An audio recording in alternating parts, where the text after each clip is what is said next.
Di para sahabat itu, kaum muslimin, yang terbayang bagi mereka itu adalah infak, yang terbayang bagi mereka adalah sebuah kebahagiaan, keselamatan di akhirat yang kekal dan abadi di sisi Allah tabaraka wa taala. Semua kita boleh klaim sekarang, kamu cinta Nabi, cinta Ustaz. Cinta Nabi, cinta Ustaz. Termasuk saya, cinta Nabi, cinta. Kapan tahunya? Besok di akhirat. Maka apa kata Nabi sallallahu alaihi wasallam? Amalur rajuli biyadihi. Penghasilan yang terbaik adalah pekerjaan yang dilakukan oleh seseorang dengan tangannya sendiri. Wa kullu bai'in mabrur, dan setiap jual beli yang mabrur. Ini aktivitas ini membantu saya di akhirat atau akan menyulitkan saya di akhirat? Kalau seandainya perbuatan itu ternyata akan menyulitkan kita di akhirat kelak, tinggalkan perbuatan itu. Salah satu rumahnya ini, mudah-mudahan kita menjadi tamu-tamu yang berkesan, sehingga di saat pulang kita dapat bingkisan dari Allah Subhanahu wa taala berupa ilmu, iman dan ampunan. Oleh itu mari kita bersyukur kepadanya atas nikmat yang diberikannya ini. Mudah-mudahan nikmat ini sentiasa menyertai kita sampai akhir hayat kita nanti. Amin ya rabbal alamin. Ma'asyiral kiram, bapak dan ibu-ibu, saudara-saudara dan saudari-saudari yang dirahmati Allah Subhanahu wa taala. Tentu saja kita tidak lupa mengucapkan salawat dan salam kepada baginda Nabi alaihi assalatu wassalam, yang dengannya Allah mengeluarkan kita dari gelapnya kejahiliaan kepada terangnya hidayah, iman, ilmu dan pengetahuan. Mudah-mudahan cinta kita kepadanya tidak lekang oleh panas, tak laku oleh hujan, apalagi syubhat-syubhat yang berseliweran. Mudah-mudahan Allah kokohkan kita dengan ilmu dan iman sehingga tidak terpengaruh oleh pergantian musim dan zaman. Ma'asyiral kiram, kembali kita setelah mengetahui sekelumit tentang penulis Al-Usul Ats-Tsalatsa, tiga landasan utama ini dalam beragama, yang siapa yang bertolak dari landasan ini insyaallah terbang dengan aman dan selamat sampai ke surga dengan izin Allah Maha Kuasa dan Maha Kuat. Oleh itu maka kita kembali mengaji, mudah-mudahan semakin mantap iman di hati. Beliau memulai dengan Bismillahirrahmanirrahim. I'lam rahimakallah, ketahuilah semoga Allah senantiasa merahmatimu. Ya, rahmat Allah itu penting bagi kita, karena kita tak masuk surga kecuali dengan rahmat Allah. Maka kenapa orang yang meninggal selalu kita ucapkan rahimahullah ta'ala, semoga Allah merahmatinya, karena tidak masuk surga seseorang kecuali dengan rahmat Allah. Bahkan Nabi SAW mengakui pula, wala ana laula ayataghammadani Allahu bi rahmatih, saya tidak masuk surga kecuali karena rahmat Allah tabaraka wa ta'ala, bukannya amal kita. Annahu yajibu alaina ta'allumu arba'i masail. Wajib kita belajar 4 masalah. Al-ula, yang pertama adalah al-ilmu. Masalah pertama, mesti kita belajar ilmu. Al-ilmu, kaum muslimin dan muslimat dirahmati Allah Subhanahu wa taala, yaitu kalau dimaksud ilmu, bila dikatakan al-ilmu, maksudnya ada ilmu syar'i. Ilmu syar'i. Sebab ilmu duniawi ini tak dipelajari pun pandai juga orangnya. Buktinya dasar-dasar ilmu duniawi ini ditemukan orang tanpa ada wahyu dari Allah Subhanahu wa ta'ala. Ilmu kimia ditemukan, ilmu fisika ditemukan, ya kan? Ilmu elektronik ditemukan oleh manusia karena sudah Allah ciptakan di bumi ini. Tapi kalau ilmu agama bisa diciptakan sendiri? Nah, bahkan dilarang membuat agama sendiri. Dilarang apa ya? Dilarang enggak? Dilarang. Apa namanya? Bid'ah hasanah. Lupa tuntut kaji namanya bid'ah hasanah. Tetap dilarang dalam beragama, dilarang. Makanya, tapi kalau ilmu duniawi disokong, disuruh untuk mengejarnya selama tidak bertentangan. Jadi kalau kalimat ilmu bila disebut maksudnya adalah ilmu syar'i. Karena ilmu syar'i yang menyelamatkan. Kalau ilmu duniawi tidak. Itu Fir'aun dengan segala kemajuan ilmu teknologi di masa beliau, di masanya tak selamat. Tak selamat dia. Kan tak selamat dia dengan segala kekuasaan, tak selamat. Tetapi yang menyelamatkan itu adalah ilmu syar'i. Dan ilmu itu ada dua macam. Ada yang mempelajarinya fardu ain dan ada yang mempelajarinya fardu kifayah. Ada fardu ain, ada fardu kifayah ilmu syar'i itu, yaitu mengetahui pokok-pokok dasar agama yang tidak mungkin orang beragama kecuali dengannya, wajib hukumnya. Tapi kalau yang sifatnya kamaliyat atau penyempurnaan, aksesoris bahasa kita ya, mempercantik ini, itu bisa saja hukumnya sunat. Tapi kalau yang tak tegak agama kita, tak masuk surga kecuali dengannya, maka hukumnya wajib. Ma'asyiral kiram, wa huwa ma'rifatu, dia sebutkan, yaitu ma'rifatu, sudah kepada ni, yaitu ma'rifatullah. Ilmu yang dimaksud oleh beliau itu adalah ma'rifatullah, mengenal Allah Subhanahu wa ta'ala. Mengenal Allah Subhanahu wa ta'ala. Kemarin kita sudah bahas cukup panjang bahwa beriman dulu, ya, beriman kepada Allah, Rasulnya, kepada Al-Quran, kitab-kitabnya. Habis itu baru kita belajar Al-Quranul Karim, belajar sunnah Nabi alaihi salatu wassalam. Jangan belajar dulu baru beriman, nanti tidak jadi beriman, kita sudah mati. Jelas?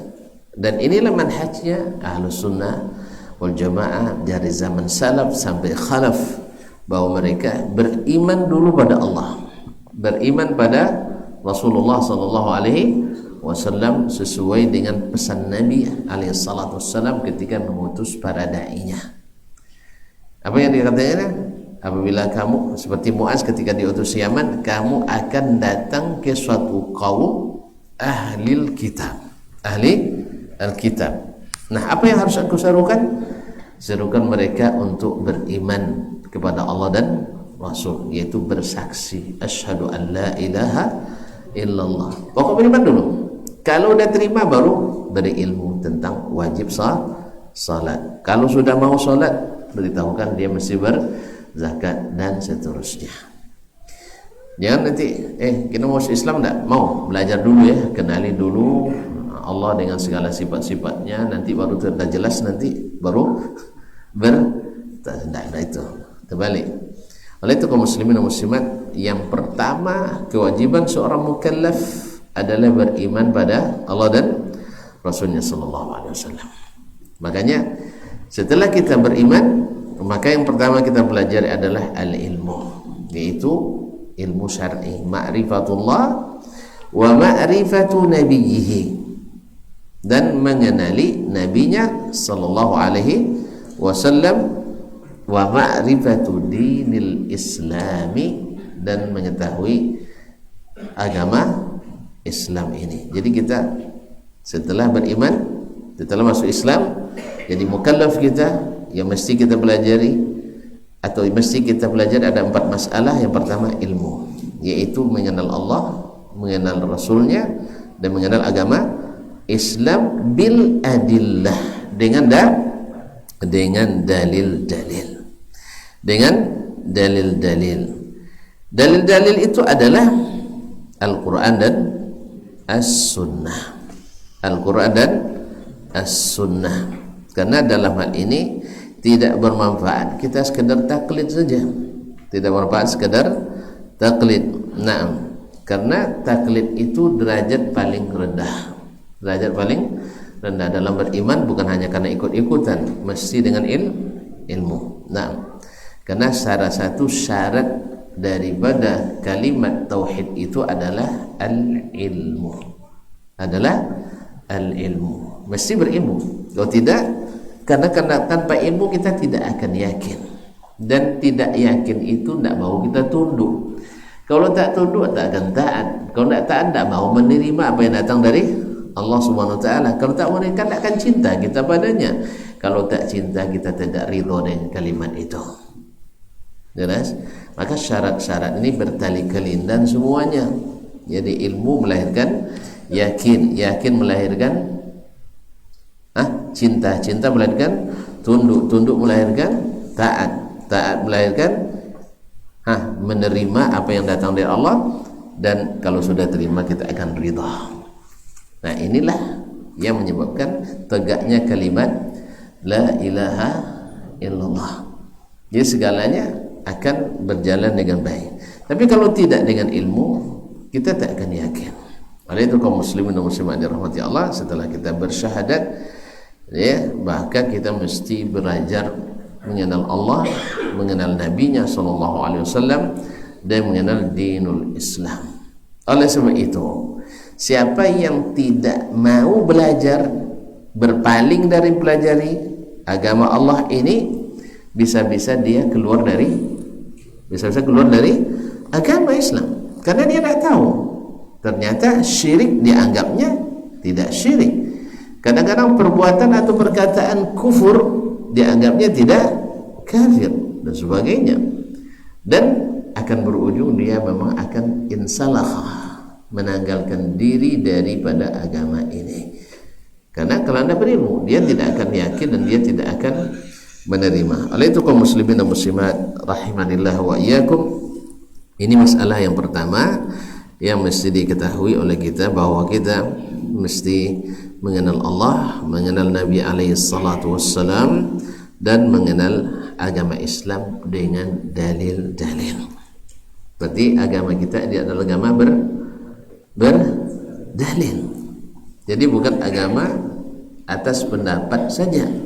Sebagian orang mengatakan, oh tidak pernah di kalangan sahabat nanya dalil, katanya dia itu bid'ah, itu bid'ah, tapi tidak apalah bid'ah hasanah gitu bilang kan. Kaum muslimin dan muslimat, sebenarnya yang bicara seperti ini rata-rata adalah orang yang punya wawasan keislaman, tapi rata-rata tidak berilmu tentang Islam. Wawasan saja. Jadi dikatakan kan menanya dalil itu tidak ada di zaman sahabat Nabi alaihi salatu wassalam.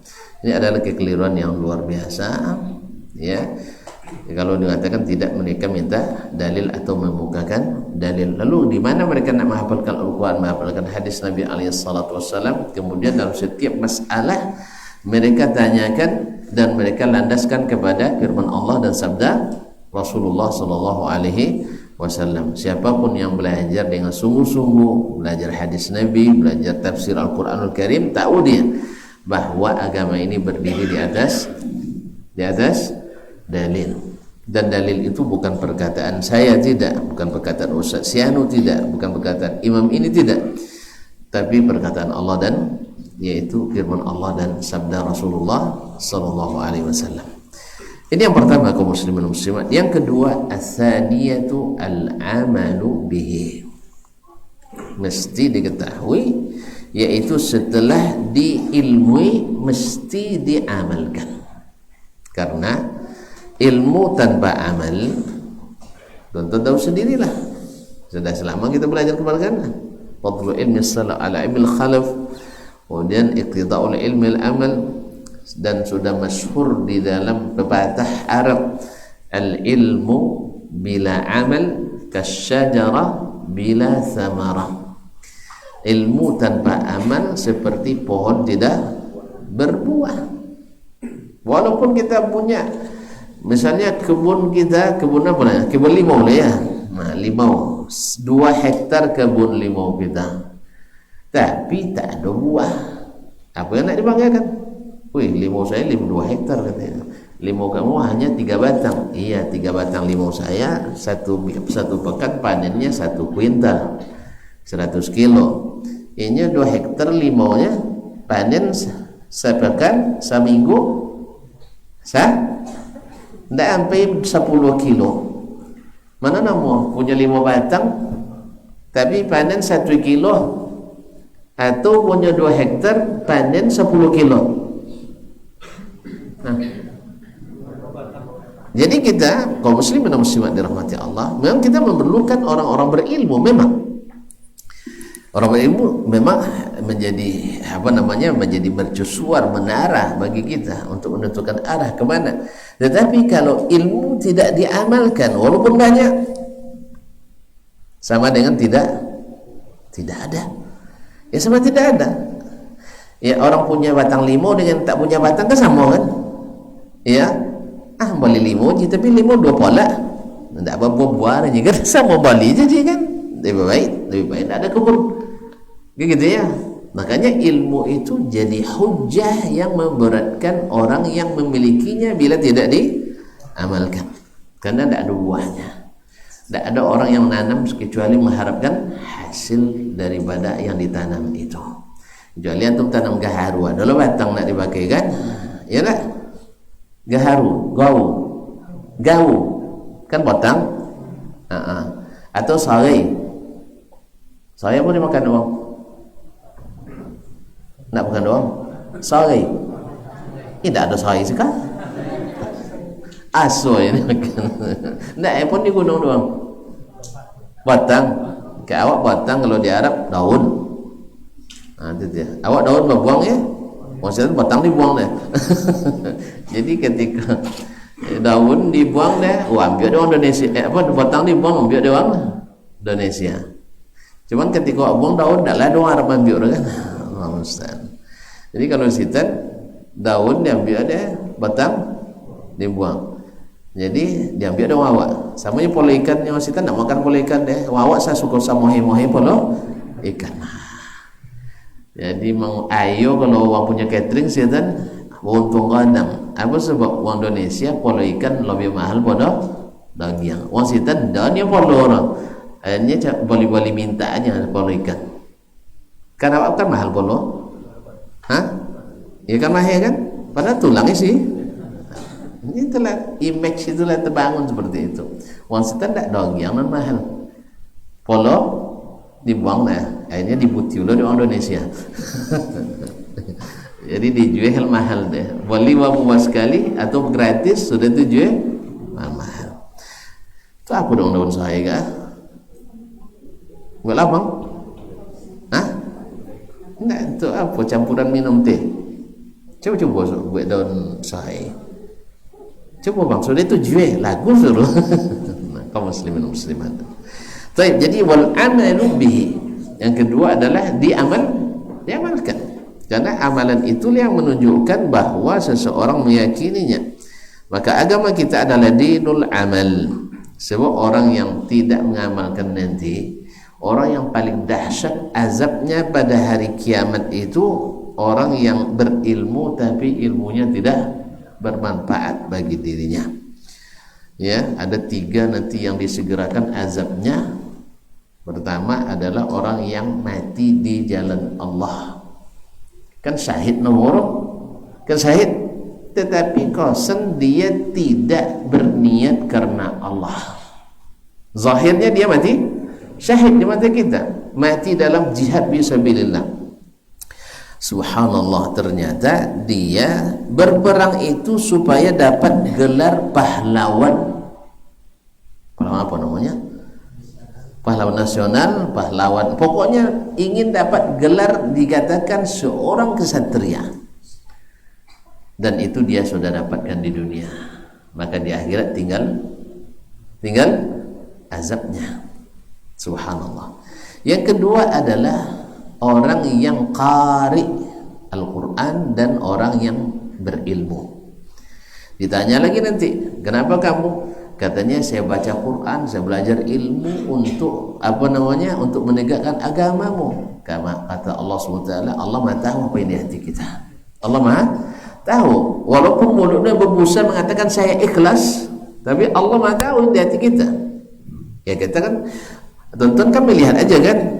Oh ya masa ikhlas bu ya kan, Islam Ustaz. Ya semoga seperti doakan ya, doakan gitu. Jangan ada contoh ikhlas kosong tidak sedih, jangan. Doakan.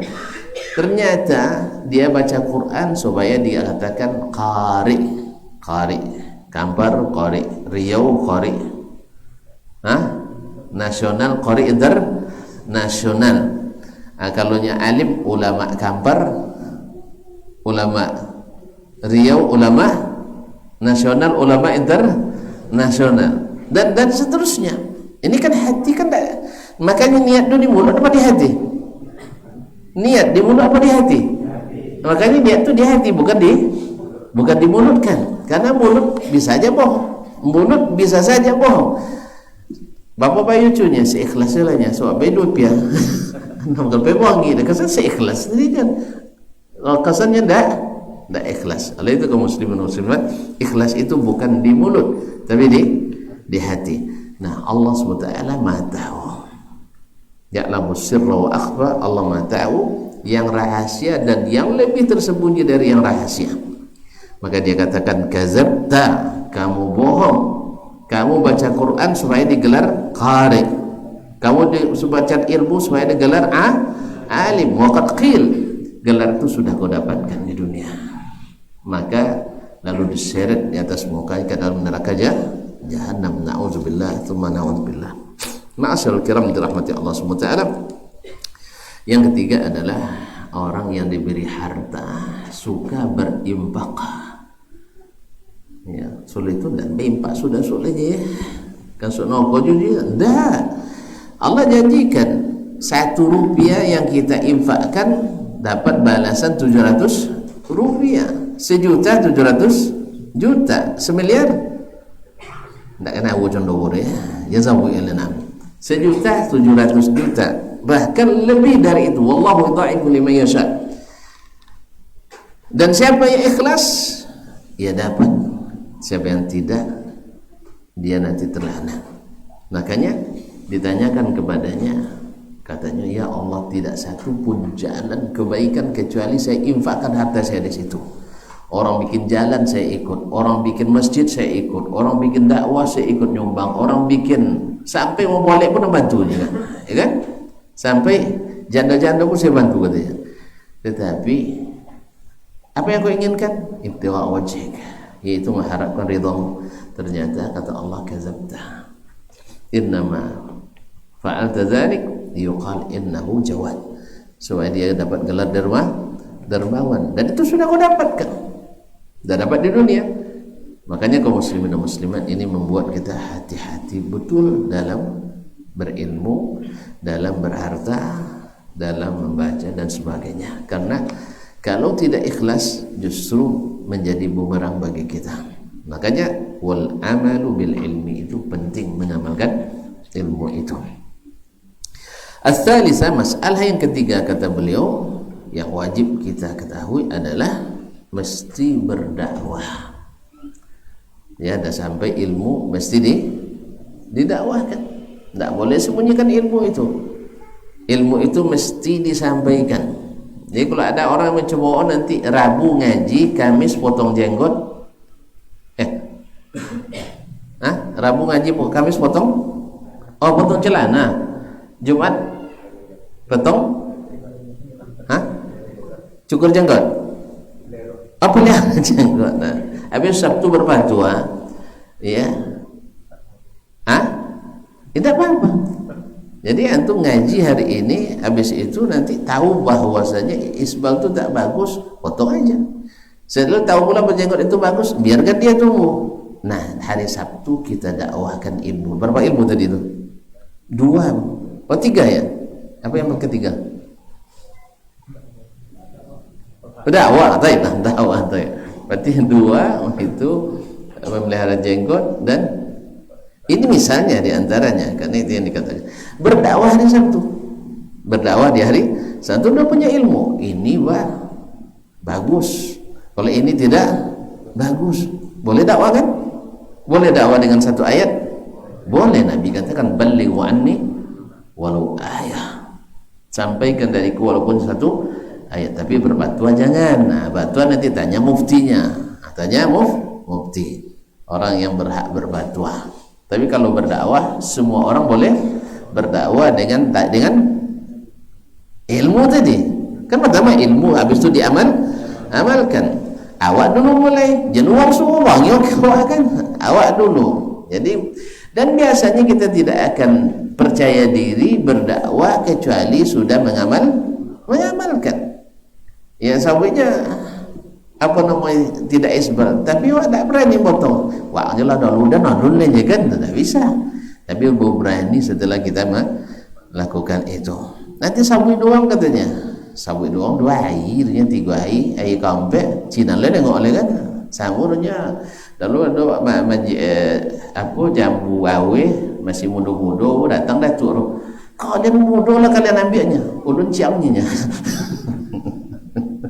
Ya, sudah contoh nak kena wangi kan tuntun ya kan. Sudah itu ulun ciamnya. Kasanya lah Cina ke sana. Jadi kaum muslimin dan muslimat dirahmati Allah SWT. Jadi orang cuma itu tak lama, sebentar aja itu. Kaum muslimin, ini misalnya antum dapat ilmu tentang infak, dakwahkan. Dapat ilmu tentang afdalnya hadir dalam majlis ilmu, dakwahkan itu. Tapi berfatwa jangan. Ya, tu kalau nak ngaji kan jawabnya. Tu nak ada donatur dia. Itu bukan bagian saya ya. Jangan dijawab itu karena bukan bagian kita. Karena masalahnya tidak mudah mengeluarkan orang dari Islam, mengeluarkan orang Islamnya yakin lalu karena kira-kira kita keluar dari Islam. Orang asalnya istiqamah lalu kita sesatkan, tak boleh. Itu bukan bagian kita. Ya. Tapi berdakwah boleh. Berdakwah boleh. Jelas? Nah, wadda'watu ilaihi. Dan biasanya seperti yang katakan tadi, baru kita yakin berdakwah itu bila kita sudah menikmati mengamalkannya. Makanya Imam Al-Hasan Al-Basri rahimahullah, salah seorang imam besar di masa tabi'in di Basrah, beliau dulu diminta oleh jemaahnya atau salah seorang jemaahnya untuk berkhutbah tentang keutamaan memerdekakan hamba sahaya. Ditunggu Jumat ini tidak juga khutbah tentang itu. Jumat kedua berikutnya juga tidak. Sampai 3 bulan baru beliau khutbah tentang keutamaan memerdekakan hamba sahaya. Selesai Jumat datanglah apa yang mengusulkan tadi. Ya, Imam, apa dah kini boh? Lah 3 bulan dan menunggu boh kini. Apa kata Imam Al-Hasan Al-Basri? Kenal ya Imam Hasan Al-Basri ya? Sampai kampung awak nombor Hasan Basri mah? Kan sampainya? Kan banyak nombor Hasan Basri kawan. Nanti Imam di masa tabi'in.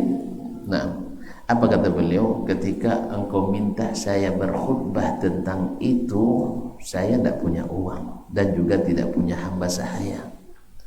Sejak itu saya mengumpulkan uang untuk membeli hamba sahaya. 3 bulan mengumpulkan uang baru bisa beli hamba sahaya dan langsung saya merdekakan. Baru saya berani menyampaikan khutbah tentang keutamaan memerdekakan hamba sahaya. Jelas ya? Makanya kalau ada ustaz nanti, ustaz tolonglah khutbah ustaz tentang keutamaan poligami. Itu ustaz bisa 5 tahun tak akan ubah dulu. Apa sebab? Ini belum merasakan pahitnya berpoligami. Iya kan pahitnya. Kan banyak pahit tuh. Nah, kaum muslimin dan muslimat dirahmati Allah Subhanahu wa taala. Ya, jangan pede aja lah. Demikian Imam Ahmad rahimahullah. Beliau ketika mendengarkan hadis Nabi sallallahu alaihi wasallam, beliau berbekam lalu dia berikan tukang bekam itu hadiah 1 dinar. 1 dinar. Maka beliau bekerja mencari uang, mengumpulkan 1 dinar dan meminta tukang bekam untuk membekamnya, lalu dia beri pula 1 dinar. Mana bekam? Berapa bayinya? Lesa dinar? Enggak, ya, cuma soalnya ya, bayi 1 dinar. 1 dinar lebih kurang 2,5 juta. Kalau ada orang tukang bekam banyak, nak belajar bekam dua. Jadi walaupun sekali dia praktekkan, makanya Imam Ahmad mengatakan, saya tidak mendengar satupun sunnah Nabi SAW kecuali saya berniat untuk mengamalkannya walaupun sekali dalam seumur hidup. Kalau sabit dari Nabi SAW, misalnya Syekh Ibn Utsaimin rahimahullah ta'ala ketika mendengar hadis Nabi SAW, Nabi pernah solat maghrib di rakaat pertama baca surat Al-A'raf. Di 1 rakaat 1 surat Al-A'raf. Berapa ayat teman? Pendeknya kan? Kan masuk ayat pendek, surat pendek kan? Hah? Surat pendek enggak tuh, Pak? Surat panjang, surat pendek? Panjang. Ya iyalah. Surat panjang. Hanya 206 ayat. 1 rakaat salat apa? Maghrib.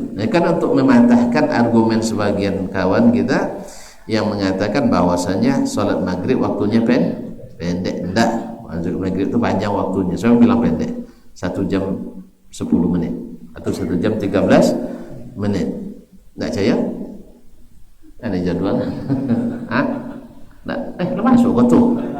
Astagfirullahaladzim. Nah, maghrib masuk jam 6 lewat 4 minit. Sah? Masuk isyak jam 6 lewat boleh minit. 7 boleh minit. Pas. Dan 7 minit berarti 1 jam 3 boleh minit. Mana panjang tak? Panjang. Subuh. Bang, subuh. 4 lewat 9 sekali dipokan 38. Ya, 39. Buatlah 40 je payah metong kan. Ya, 4 puluh. Suruh jam berapa? 5:53. Sama tak subuh jam maghrib? Siapa nyebut pendek? Jadi maghrib waktunya tidak pendek, sama dengan subuh. Awak dia nak bercapek. Jadi kaum muslimin muslimat dirahmati Allah. Jadi beliau mendengar hadis itu, dia berhajat untuk melakukannya 1 kali saja. Maka tak salah 3 bulan menjelang dikerjakan itu oleh beliau, dibuat pengumuman di masjidnya itu, di setiap pintu masuk, di madingnya, di layar, di running textnya.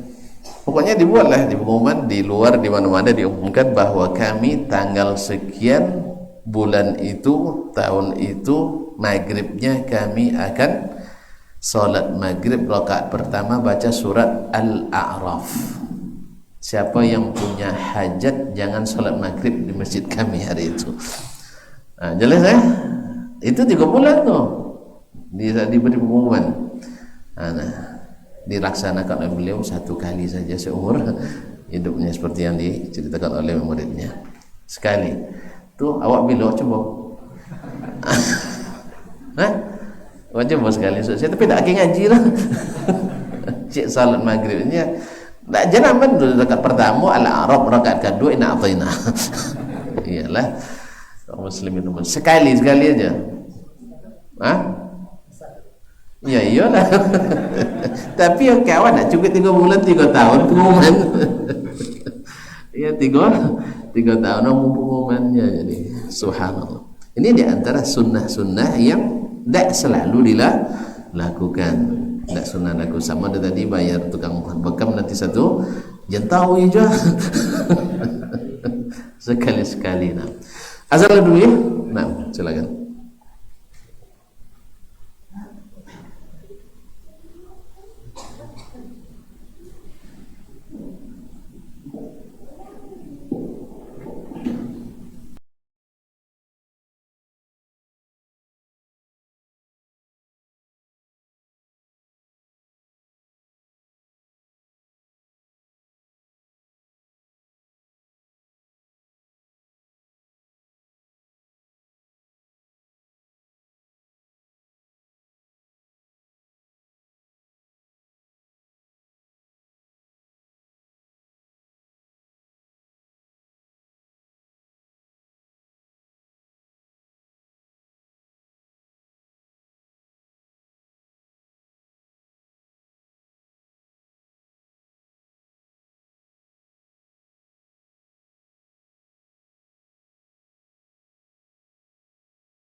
Di para sahabat itu, kaum muslimin, yang terbayang bagi mereka itu adalah infak, yang terbayang bagi mereka adalah sebuah kebahagiaan, keselamatan di akhirat yang kekal dan abadi di sisi Allah tabaraka wa taala.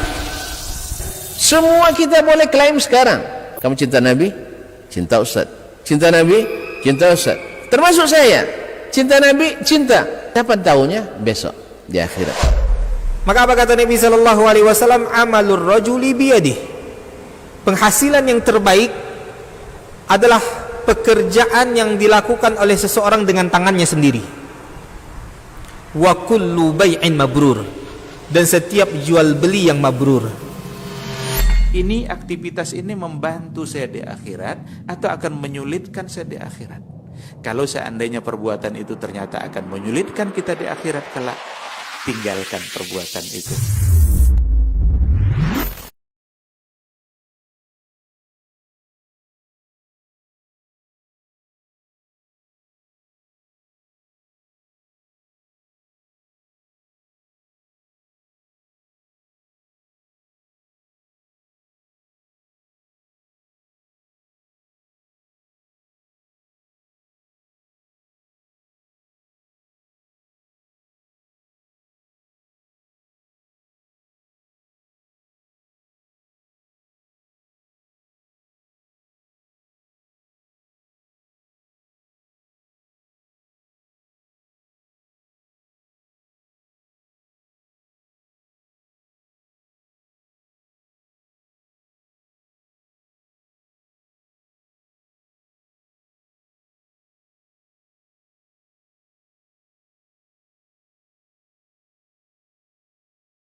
Kaum muslimin dan muslimat dirahmati Allah SWT. Kemudian saya melanjutkan ar-rabi'a as-sabru 'alal adza fihi. Setelah kita berilmu, dan ilmu itu diamalkan, kemudian dari amal tentu kita ingin kebaikan ini sampai pada yang lain. Nah, ibaratnya kita dapat rezeki, ya syukuranlah kita, ya dengan syukuran, yaitu memanggil orang untuk menikmatinya. Demikian juga ilmu, iman, dan amal kita. Kan tidak mungkin kita sendiri, ya, maka kita ajak orang lain untuk menikmatinya. Ajak orang lain untuk menikmatinya dengan cara berdakwah. Nah, orang yang kita dakwahi, ya biasanya, ya kadang-kadang walaupun diundang makan sekalipun, tapi karena ada urusan penting, berat juga datang, ya kan? Datang tak baik, tak datang, tak datang segan. Nak datang pekerjaan penting harus ditinggalkan. Sama juga sekarang kita dengan ilmu ini, diterimanya dia ada syahwat dan situ, kepentingannya di situ, tidak ditinggalkan. Ini benar yang disampaikan. Akhirnya kadang-kadang bergejolaklah antara hawa nafsu dengan ilmu. Akhirnya orang-orang yang dominan hawa nafsunya, dia akan memusuhi ilmu dan ahli ilmu tersebut. Orang berdakwahinya, orang biasa meninggalkan salat. Sekarang kita menikmati indahnya salat.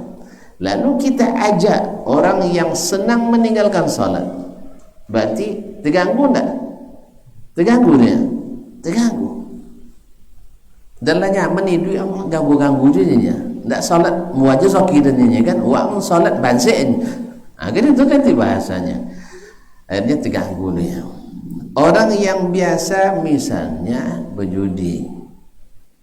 Nah, kita tahu bahwa ternyata yang indah itu kan berjudi, tapi berinfak. Ya, kita ajak dia untuk bekerja, jangan berjudi. Hanya pas lah tengah menang. Pas tengah menang diuncah oleh kita. Marah tak dia? Marah. Lalu kita menikmati indahnya tauhid, bahwa kita minta hanya kepada Allah, minta kesembuhannya pada Allah, minta perlindungan hanya kepada Allah, beribadah hanya karena Allah, berdoa hanya kepada Allah. Lalu kita lihat orang yang masuk ke bab-bab syirik atau mendekatinya, dia datang ke tempat-tempat yang dilarang Allah dan Rasul datang kepadanya, lalu atau dia meminta kesembuhan kepada selain Allah Tabaraka Ta'ala, atau berlindung kepada yang tidak dibolehkan kita berlindung kepadanya, dan dia sudah merasa aman dengan itu. Dengan bertanya ke tempat-tempat itu, barang hilangnya dapat, sakitnya hilang, kan gitu ya. Akhirnya lalu kita cegah, maka kita batasi dia dari kebiasaan yang sudah biasa dia lakukan. Nah inilah, maka kita mesti as-sabru 'alal adha, mesti sabar menghadapi itu semua. Sebab kan sudah kita sama maklumi kemarin, orang yang tersesat itu tidak ada yang sadar dia tersesat. Iya, bahkan orang jahil itu tidak menyangka dia jahil. Sebab kalau dia tahu dia jahil, dia mau belajar. Nah ketika dia menentang, bahkan ulama saja ditentangnya, berarti dia merasa jahil atau merasa berilmu? Merasa berilmu. Bahkan tidak sedikit orang jahil merendahkan ulama. Ma'asyiral kiram dirahmati Allah SWT. Jadi tidak ada orang yang merasa. Makanya seperti perkataan salah seorang ulama atau seorang pemikir, saya lupa namanya, dia katakan sebagian besar al-musiin, orang-orang yang buruk perangai itu, atau orang-orang yang buruk laku itu, tidak sadar mereka sedang berbuat buruk. Misalnya orang yang kedekut tentu ya Pak, singgi, loke ya. Nah orang yang singgi menyangka dia sedang berhemat. Kalau tahu dia itu kedekut, dia tak akan singgi, dia tak akan kedekut. Jelas? Dia menyangka, saya tidak kikir loh. Buktinya, coba misalnya orang bakhil dijadikan misalnya juru, kalau ada acara, biasanya perayaan-perayaan ada acara apa namanya, ngumpul dana, hati-hati, iya hati-hati nama, iya sama, hati-hati dari hati ke, coba suruh dia, luar biasa hebatnya, masya Allah, dalam mengajak orang berinfak, walaupun uang dia sendiri tidak ada keluar gitu, bisa, hebat, luar biasa. Berarti dia tidak sadar sedang kedekut. Kalau dia sadar, dia tahu bahwa kedekut itu tercela, tahu ya, cuma dia tidak sadar dia berada dalam posisi kedekut. Jelas? Orang yang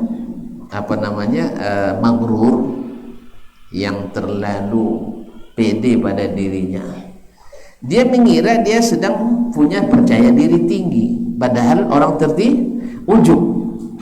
ujub tertipu oleh dirinya sendiri, maghrur. Demikian juga dengan orang yang hasad. Orang hasad, dia tidak sangka dia hasad, dia menyangka dia sedang menggali obsesi dan inisiatif daripada harta milik orang atau dan sebagainya. Orang sombong pun tidak merasa dia sombong. Lalu siapa yang mengingatkan? Ya orang yang mengetahui. Kita seorang mukmin ini seperti kata Nabi, al-mu'minu mir'atu akhi. Mukmin itu adalah cermin bagi saudaranya. Tapi dengan syarat jangan cermin retak atau cermin pecah. Apalagi cermin bernobu. Kabur nampak kawan tuh. Bukan karena kawan tuh yang kabur, awak nan comin walon anda tidak elok. Nah, jadi makanya disyaratkan tadi ilmu, amal, kemudian dakwah supaya kita bersih dalam menilai. Tapi kalau kita awak kan aku aja tu nyampe awak kan aku. Nah, sama namanya tuan-tuan. Kita tidak berilmu tapi mengatakan orang tidak berilmu, sama lagi hasilnya. Jadi oleh sebab itu mesti berilmu, dan ilmu itu mesti diamalkan, akan lahir dakwah yang benar-benar ikhlas. Dan kemudian dari dakwah itu harus ada kesabaran, sebab tidak semua orang yang diingatkan mau diingatkan. Ya, di musim haji atau di umrah di bulan Ramadan, kami sering dimarahi oleh orang yang tersesat di jalan. Nia, sosok nia, apa tonyong-tonyong ni? Subhanallah. Dia, kita tahu lapangan, tahu dia tersesat, tapi dia tahu dia sasar. Enggak. Nah, ketika kita bilang dia kesasar, marah dia, marah. Kecendapan dia bacong dan dia pesawat deh. Ya, nah. Karena mungkin bahasa manu kau kan. Nah, pokoknya dia tidak mau dikatakan tersesat. Tapi karena kita tahu, kita sabar, kita ikutin terus. Karena dia udah mulai bingung. Ujung-ujungnya dia nanya sama orang Arab dengan bahasa Ocu. Mana bahasa orang Arab bahasa?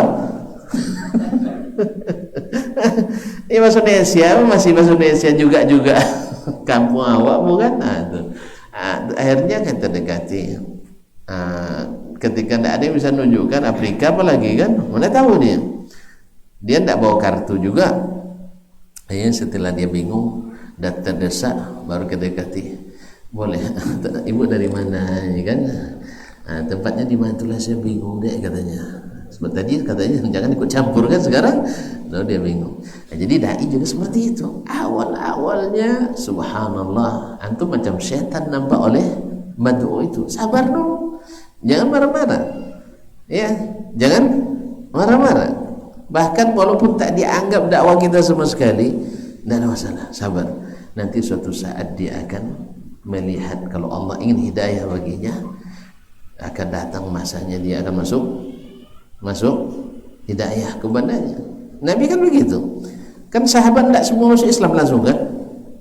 Masuk Islam langsung semuanya? Iya, jadi penentang pas sebagian besar awalnya. Penentang karena terpengaruh oleh subuhat dan syahwat tadi.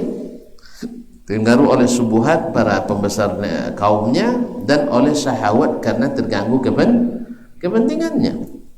Coba bayangkan kalau antum bicara sekarang misalnya tentang masalah jangan mengkeramik kuburan, itu yang jualan keramik tersinggung dong, ya kan?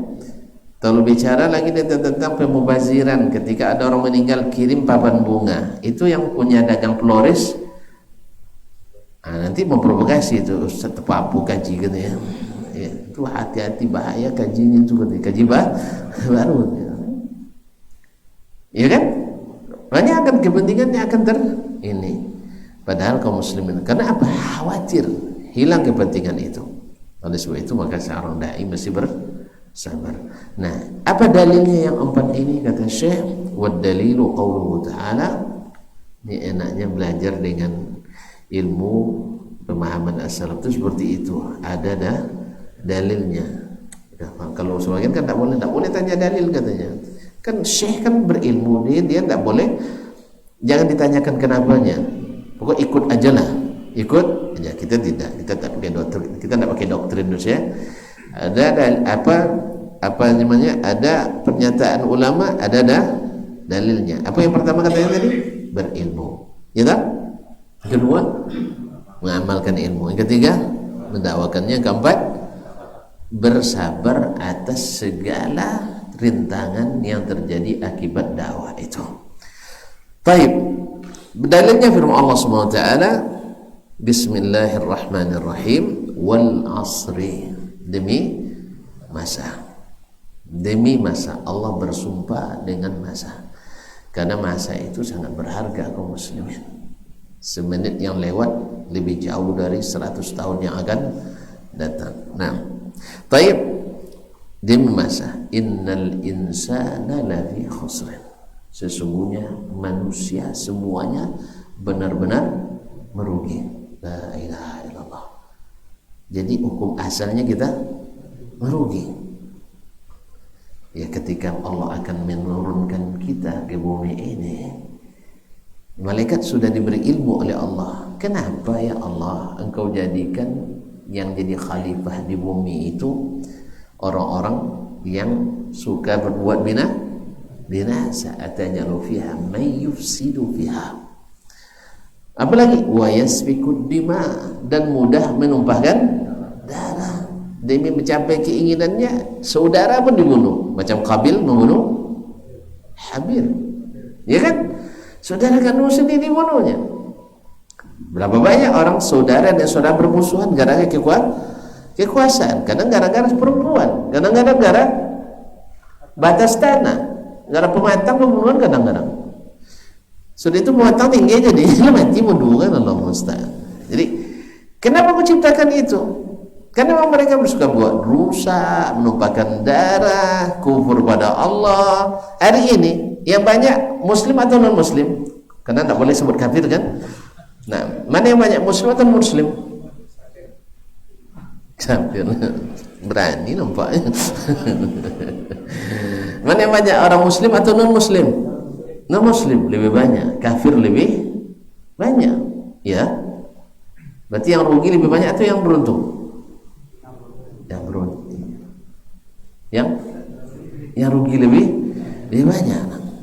Innal insana lafi khusr. Semua manusia dalam keadaan merugi.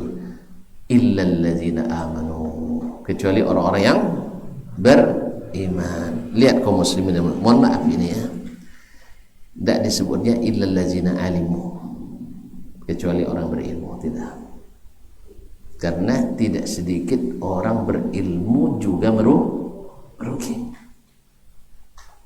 Coba lihat, tidak disebutnya illal ladzina alimu, tidak, illal ladzina amanu.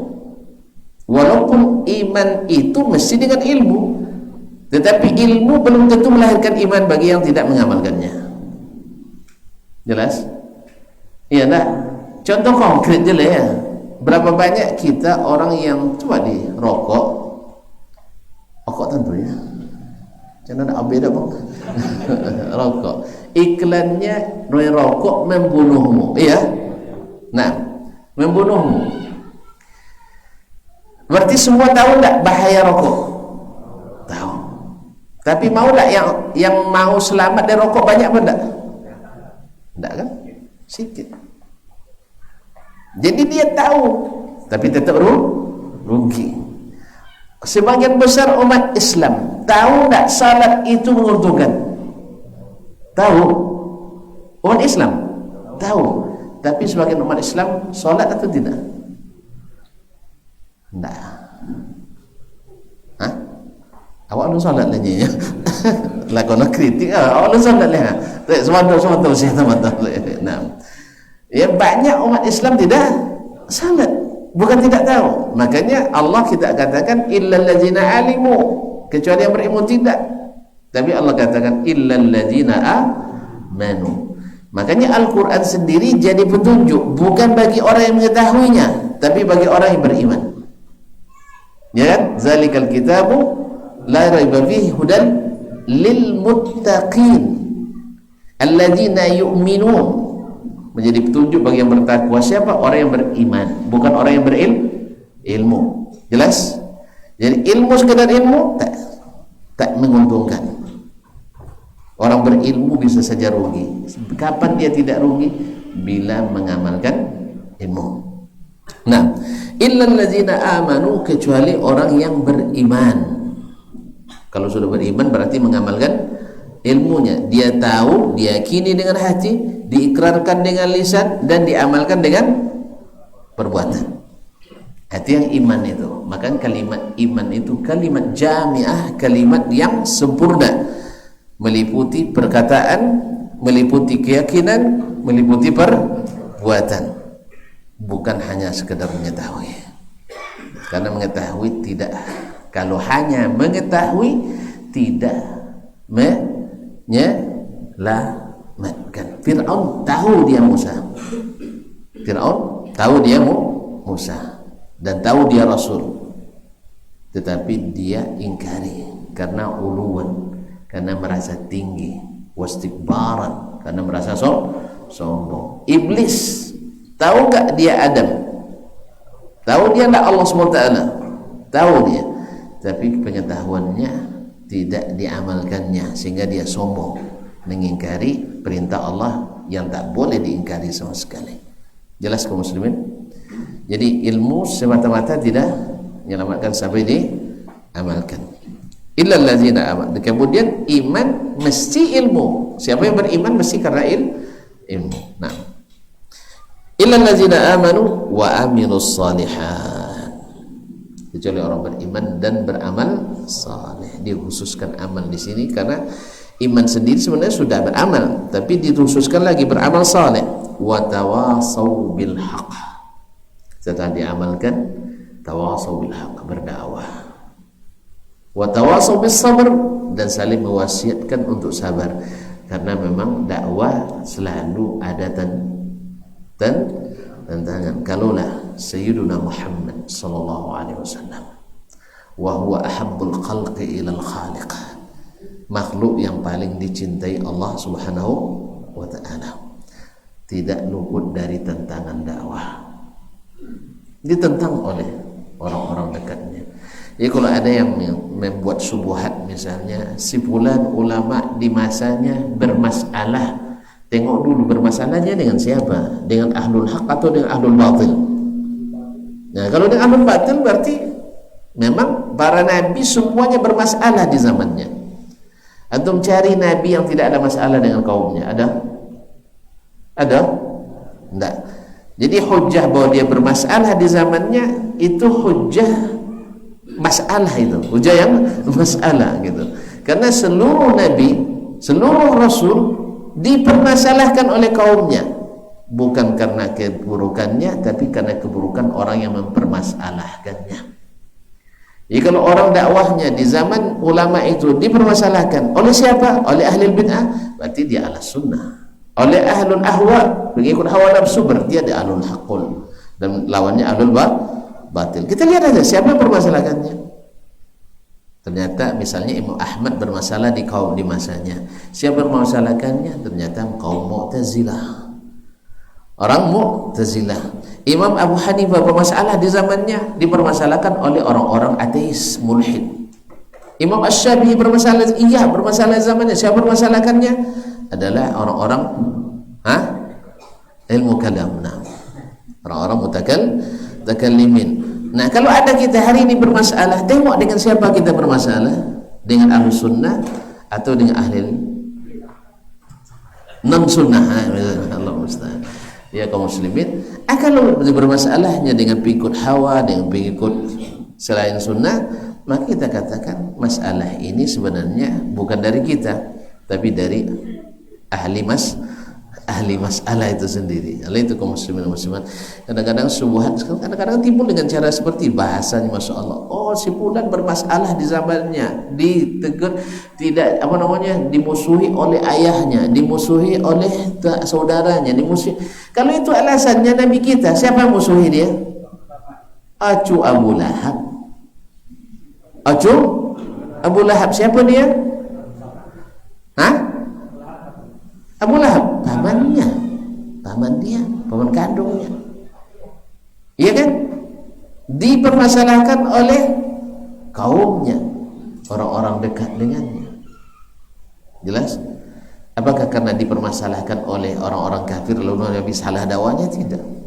Demikian juga kita hari ini, kalau ada yang mempermasalahkan, kalau yang permasalahkan itu adalah ahli ahwa, orang-orang yang mengikut hawa, kan hawa itu lawannya kan adalah ilmunya begini, tapi dia tinggalkan ilmu, diikutnya hawa, berarti dia ahli hawa. Kalau dia tahu ilmu seperti ini, ikuti ilmu, berarti dia ahlus sunnah. Dia tahu ini sunnahnya Nabi SAW. Ya jelas sekali sunnah Nabi dalam segala hal, dah jelas terang-benderang kan. Nabi yang bilang, bukan kita. Nah, apapun antum nak naik, nak turun, masuk, keluar, terbang, berenang dan sebagainya, jelas sunnahnya dari Nabi SAW. Tiba-tiba antum dah jelas sunnahnya begini. Oh enggak, saya memang benar Nabi begini, tapi kan kebiasaan masyarakat seperti ini. Berarti antum ahlul sunnah atau ahlul hawa? Ahlul hawa. Nah, kalau dipermasalahkan oleh ahlul hawa, maka itu bukan masalah. Bukan masalah. Tapi kalau dimasalahkan oleh yang mengikut sunnah, itu yang masalah, yang betul-betul masalah. Ini kadang-kadang subhat itu begitu kaum muslimin dan muslimat. Ini termasuk daripada tantangan yang harus sabar menghadapinya. Sabar menghadapinya. Baik, wa tawasaw bis sabri. Qala Asy-Syafi'i rahimahullah, berkata Imam Asy-Syafi'i rahimahullah, law ma anzalallahu ala khalqihi anzalallahu hujjatan ala khalqi illa hadhihi surah lakafathum. Berkata Imam kita Asy-Syafi'i rahimahullah, ya sebagian orang menuduh Syekh tidak menghormati ulama kan? Pernah tonton dengar Syekh Muhammad bin Wahab yang disebut sebagai imamnya orang Wahabi kan itu ya, tidak menghormati para ulama, dia hanya berpendapat sendiri, tidak mengikuti ulama salaf, ya, aliran baru dan sebagainya. Nah, sekarang dengarkan, dia menukil dari siapa? Imam Asy-Syafi'i. Berarti kalau antum nukil berhujjah yang perkataan ulama, menghormati atau tidak? Alhamdulillah. Berarti ternyata fitnah dan dusta. Ya, orang-orang ini kadang mudah-mudah aja berdusta. Makanya saya katakan, nak mengetahui akidah seseorang, baca kitabnya, bukan dari orang yang memusuhinya. Ini kalau musuh nang kenek solat godang deh, tapi kalau sayang godang solat hilang deh, hilang patut deh, dek ketujuh. Patut kesalahan inyo lebih godang tapi dan cinan kenyonya, gitu kan? Dah beda wang dunia inyo itu dah perumahan pantiang dah lah siap nemu nyonya lah, belasih hilang patut deh, dek ketujuh. Baik. Nah, Imam Syafi'i rahimahullah berkata, beliau menukil langsung dari Imam Asy-Syafi'i rahimahullah, "Law ma anzalallahu hujjatan ala khalqihi illa hadhihi surah lakwathum." Andainya Allah tak turunkan kepada makhluknya hujjah selain surat ini, pasti sudah cukup. Ya, lengkap kan? Ilmu, amal, dakwah, sabar. Jadi yang dikatakan Syekh Al-Quran atau bukan? Hah? Di pendapat Syekh atau dari Al-Quran dia habislah?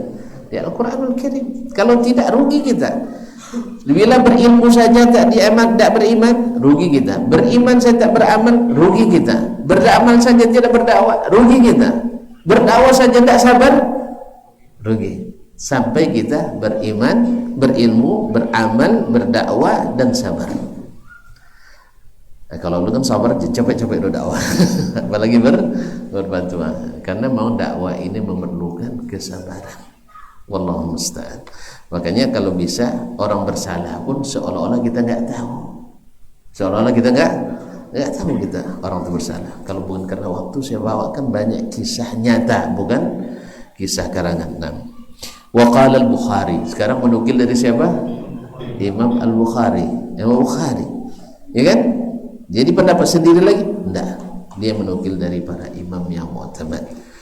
Babul ilmi qabla al-qawli wal amal. Bab berilmu dulu sebelum berkata dan beramal. Kalau tidak, amalkan dulu baru dibuat dalil. Harusnya dalil dulu baru diamalkan. Makanya akan banyak nanti yang mur yang dipakai tapi tidak sesuai. Akhirnya usak derat, tak pernah tak tahu dia mur tak tahu itu pasok usak tak poca ni yang lu gede poca deh, tak pernah alat yang dipasangkan itu pasang tak pokoknya merusak, dalil tak tepat, akhirnya jadi fitnah, akhirnya perselisihan, pertengkaran, berkepanjangan yang tak ada berkesudahan, ya kan? Ya tak pur nak topik dipasang juga, ya akhirnya terpasuk pakai penokok lah. Artinya biasa putus so bisa buka lah kan, kalau pakai penokok bisa buka lah. Itu payah buka ya, akhirnya tak pernah selesai. Dia apa? Dipek itu kayu, kalau lah tembok payah mampek bang. Taib. Wa dalilu qauluhu ta'ala, dalilnya adalah firman Allah, fa'lam annahu la ilaha illallah wastaghfiru li dzambik. Wastaghfir li dzambik. Ketahuilah, berarti berilmu dulu. Ya, bahwa tidak ada Tuhan yang berhak diibadati kecuali Allah. Wastaghfir li dzambik. Ini amal. Ya, dan mintalah ampunan kepada Allah karena dosamu. Ini sebenarnya untuk kita. Fabada bil ilmi qabla al qawli wal amal. Dia mulai dengan ilmu sebelum berdakwah dan beramal. Ma'asyiral kiram dirahmati Allah Subhanahu wa taala. Karena waktu yang batasi, insyaallah kita lanjutkan pada pekan depan. Pekan bulan depan.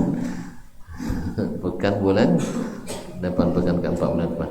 Bertanya juga ilawi kan. Ya coba potong je lihat ikut lah banyak lah simpan. So dia tadi dia jenlap dia melanjutkan kan. Nya panjang pertanyaan. Jawabannya panjang. Tapi buat coba lo kalau panjang kan. Nah, nya pertanyaan tuntut tak basuh tak bisa tak pendek jawaban tu masalah. Baik. Makasih kembali.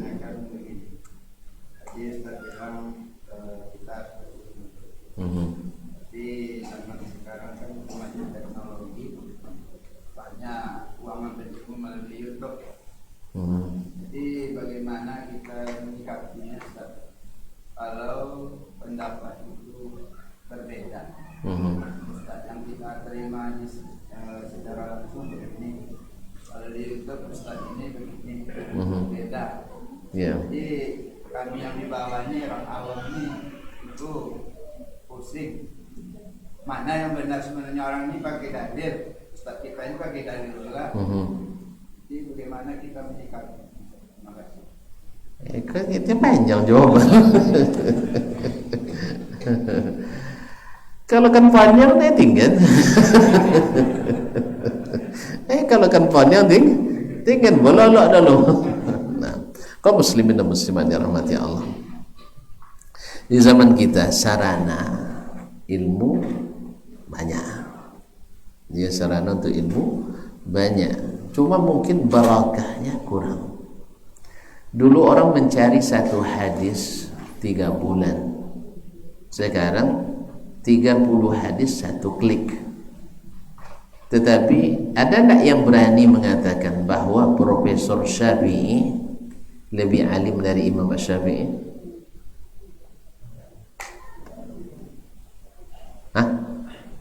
Saya ulang kembali. Ada enggak yang berani mengatakan bahwa Profesor Dr. Syafi'i lebih alim dari Imam Asy-Syafi'i? Tak ada kan? Alhamdulillah. Berarti nampak. Padahal mana senang belajar Profesor Syafi'i daripada Imam Asy-Syafi'i? Senang profesor kan?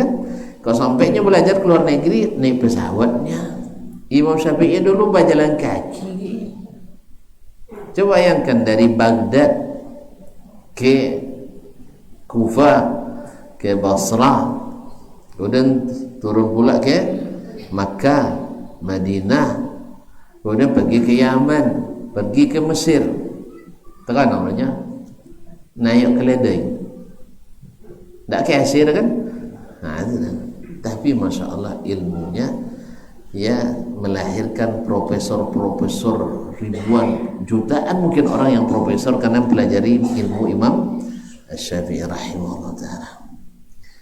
Berarti itu dapat kita pahami bahwa cara as-salaf menuntut ilmu lebih bermanfaat dari cara kita menuntut ilmu. Paham?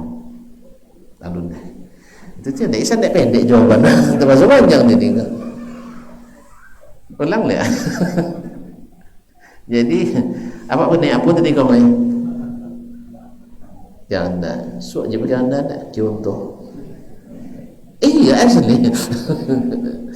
Pakai contoh. Atau naik kabau lah. Sendawa situ-situ. Naik kabau. Nah. Ma'asyiral kiram dirahmati Allah. Maksudnya hadirnya di majelis ilmu itu itu lebih menghasilkan daripada yang kita lihat dan dengar dari yang tidak berinteraksi dengan kita. Apa sebab? Satu, niat kita datang ke rumah Allah ini perlu niat. Kalau nonton tang duman tak berbanding wanurah, ya kan? Sambil hujan-hujan dingin-dingin buka selesai. Yang kedua, keberkahan tempat ini. Rata-rata ulama sampai hari ini yang benar-benar ulama bukan keluaran bangku kuliah, tapi keluaran masjid-masjid yang betul-betul ulama. Ya, betul-betul ulama itu rata-rata mereka orang yang rajin menuntut ilmu di masjid. Ya, yang saya maksud di sini bukan yang diulamakan, ya, tapi yang betul-betul ulama yang mumpuni.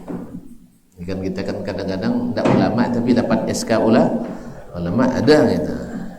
Ya, belajar dari S1 psikologi misalnya, S2 humaniora, S3 antropologi, profesor di bidang zoologi misalnya kan. Iya, benar Ustaz. Nah, tiba-tiba karena kita tokoh, ya, punya andil dalam perkembangan dakwah, lalu diangkat jadi ulama dengan selembar SK. Ini bukan ini yang saya maksudkan, tapi adalah ulama yang tak pakai SK pun dicari orang ilmunya. Ya, so ulama dulu kita tidak ada yang pakai SK kan? Dulu tidak ada yang pakai SK. Jadi mereka rata-rata lahir dari masjid-masjid. Kalau saya boleh membandingkan ulama-ulama yang ada di tempat saya belajar, yang hebat-hebat itu bukan mereka yang belajar di universitas yang besar-besar itu, tapi rata-rata mereka dapat ilmunya di masjid-masjid. Ya, di masjid, tapi masjid bukan yang sifatnya ceramah tematik lepas, tidak, yaitu berkurikulum kitab para ulama. Mereka mulai di kitab-kitab kecil sampai kitab-kitab besar dan sampai tamat. Oleh sebab itu, apalagi melalui YouTube.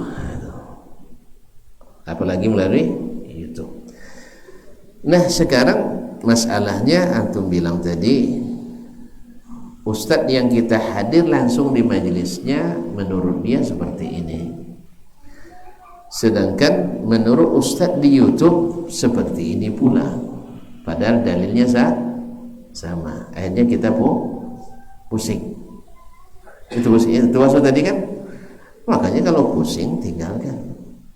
Mana yang paling soanak ninggin, ngaji langsung atau ngaji YouTube? Nah, paling soanak ninggin ngaji langsung.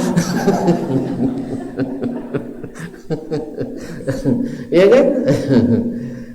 Nah, kalau kita pilih YouTube, nanti kita jadi YouTuber. Nah, dan ilmu di YouTube itu sama dengan ilmu yang kita baca dengan kitab.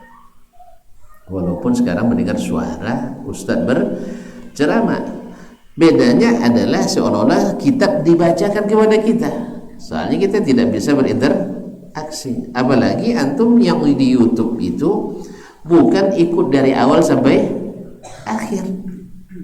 Ya kan, terkadang masalah hukum mamajak duyan, ya kan, baca durian. Dapatlah ceramah tentang duyan, adongan tentang duyan, ya kan? Jadi tentu tidak dapat kaedah-kaedah ilmu itu, makanya akan pusing. Sebab itu sudah diposisikan seperti pemain kampung, sudah itu disuruh jadi juri untuk El Clasico. Iya Pak? Topik pasarnya. Nah, tentunya Barca lawan Real Madrid. Antum pahamnya deh. Pahamnya? Awak main mau di kampung rambutan, kelas kampung kodoklah kalah. Nah, sudah itu tiba-tiba dapat SK untuk jadi wasit untuk final untuk final Real Madrid lawan Barcelona, atau MU lawan apa gini Mat? Liverpool lawan dan tak nengok itu bukan tanya. Panjang tak ada kecil. Panjang wasit antum sudah memposisikan jadi wasit, maka pusing. Jelas? Karena apa? Pelajaran awal mungkin dari level kita baru PAUD dalam ilmu agama ni level PAUD, tiba-tiba antum masuk kelas S3. Makanya kalau itu balik ke bangku PAUD belajar psikologi. Sudah lah bisa tuh duduk psiko bodongan di YouTube. Jadi kalau untuk mengkomparasikan menjadi wasit antara dua ustaz, itu belum kelas kita, jangan jadi wasit dulu. Itu untuk panjangnya tidak mampu orang. Itu bau panjang kalau mampu. Jadi oleh sebab itu kita akan pilih aja. Misalnya kalau ngaji itu asalnya kan duduk dengan ustaz. Ada yang ragu langsung bisa tanyakan. Sekarang kan itu syekh ragu dia kan antara YouTube dengan ngaji di masjid. Kita katakan ngaji di masjid. Ya, tapi kalau nak nengok juga YouTube bukan tujuannya untuk menghakimi atau membandingkan. Hanya untuk mengambil faedah. Kalau ada nanti yang ragu, balik ke ustaz. Jelas? Balik ke ustaz. Ustaz yang mana? Mana yang antum paling yakini? Mana ustaz yang paling antum percayai? Boleh kita taklid kepadanya. Jelas? Tapi kalau sudah sampai nanti taraf menjadi wasit, tidak boleh lagi taklid. Kalau tidak diatur wasit nanti dia pemain kan? Itu. Kalau sudah sampai pada tahap jadi wasit, jangan taklid lagi, nanti diatur oleh pemain. Itu lebih bahaya nanti. Nggak bisa bentrokan dua kubu nanti. Gara-gara wasit diatur oleh pemain. Tapi kalau sudah sampai itu nanti tarafnya antum tidak boleh jadi apa lagi, tidak boleh taat pada pemain. Oleh itu kaum muslimin dan muslimat dirahmati Allah, oleh sebab itu maka pilihlah majelis ilmu yang bisa berinteraksi langsung dengan guru.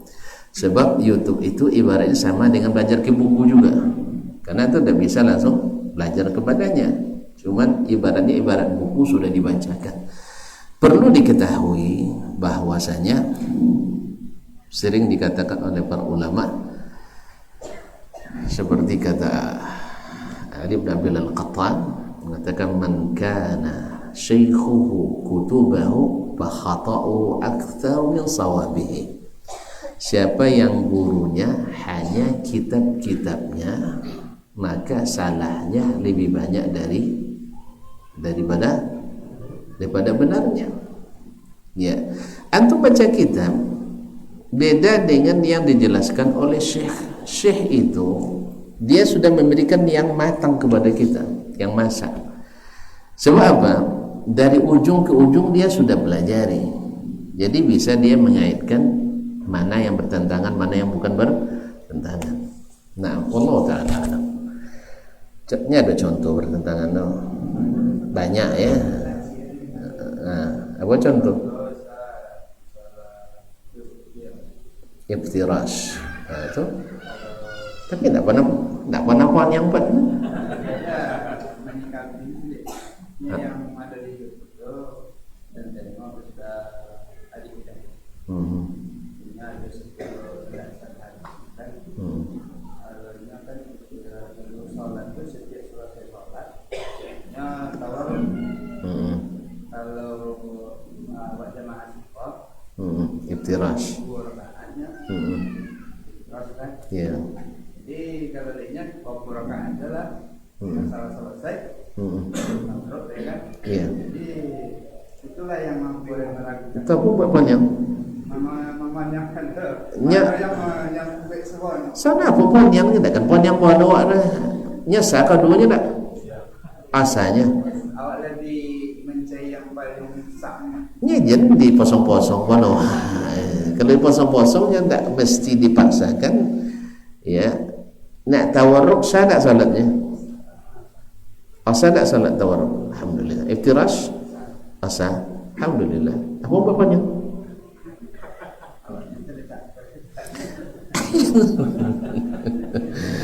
Ma'asyiral kiram dirahmati Allah Subhanahu wa taala. Jadi pertama, posisi duduk itu memang dari dulu sudah diperselisihkan oleh para ulama. Ya, di antara mereka ada yang mengatakan bahwa salat yang 2 rakaat itu duduknya iftirash.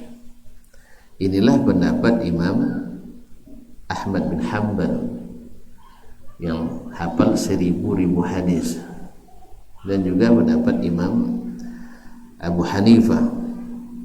Kemudian ada yang mengatakan duduknya tawarruk, itu mazhab kita, Imam kita Asy-Syafi'i rahimahullah ta'ala, dan juga diriwayatkan dari Imam Malik rahmatullahi alaihi.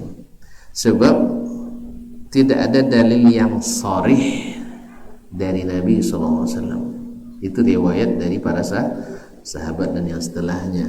Mereka ada yang mengamalkan iftirash, ada yang mengamalkan tawarruk. Nah, masing-masing menyimpulkan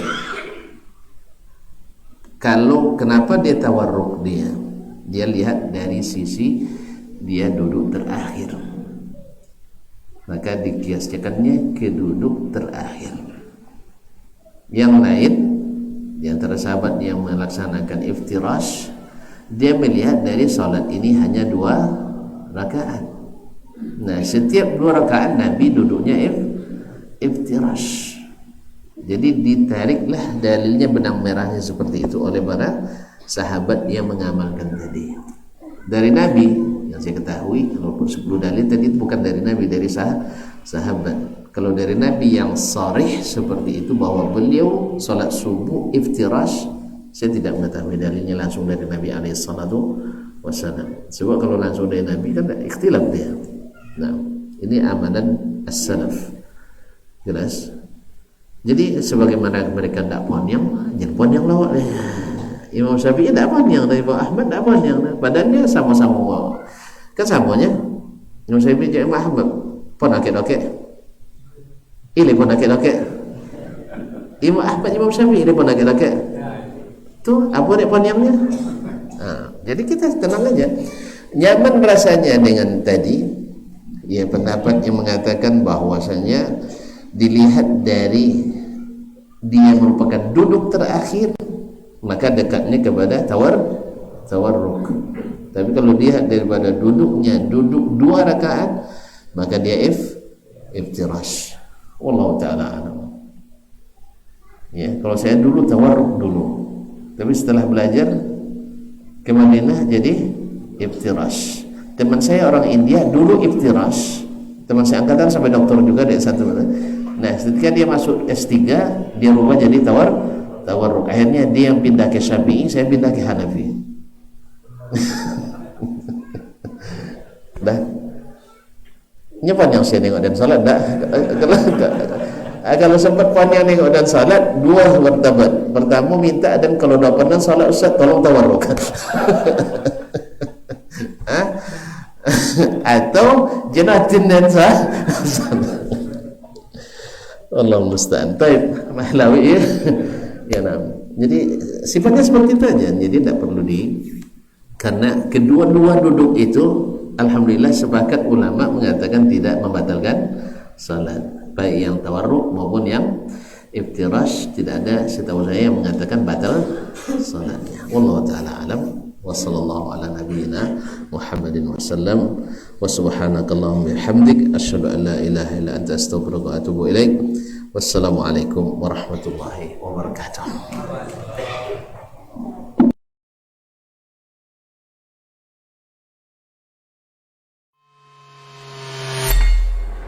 Di para sahabat itu, kaum muslimin, yang terbayang bagi mereka itu adalah infak. Yang terbayang bagi mereka adalah sebuah kebahagiaan, keselamatan di akhirat yang kekal dan abadi di sisi Allah tabaraka wa taala. Semua kita boleh klaim sekarang. Kamu cinta Nabi? Cinta Ustaz. Cinta Nabi? Cinta Ustaz. Termasuk saya. Cinta Nabi? Cinta. Dapat tahunya besok di akhirat. Maka apa kata Nabi sallallahu alaihi wasallam? Amalur rajuli biyadihi. Penghasilan yang terbaik adalah pekerjaan yang dilakukan oleh seseorang dengan tangannya sendiri. Wa kullu bai'in mabrur, dan setiap jual beli yang mabrur. Ini aktivitas ini membantu saya di akhirat atau akan menyulitkan saya di akhirat? Kalau seandainya perbuatan itu ternyata akan menyulitkan kita di akhirat kelak, tinggalkan perbuatan itu.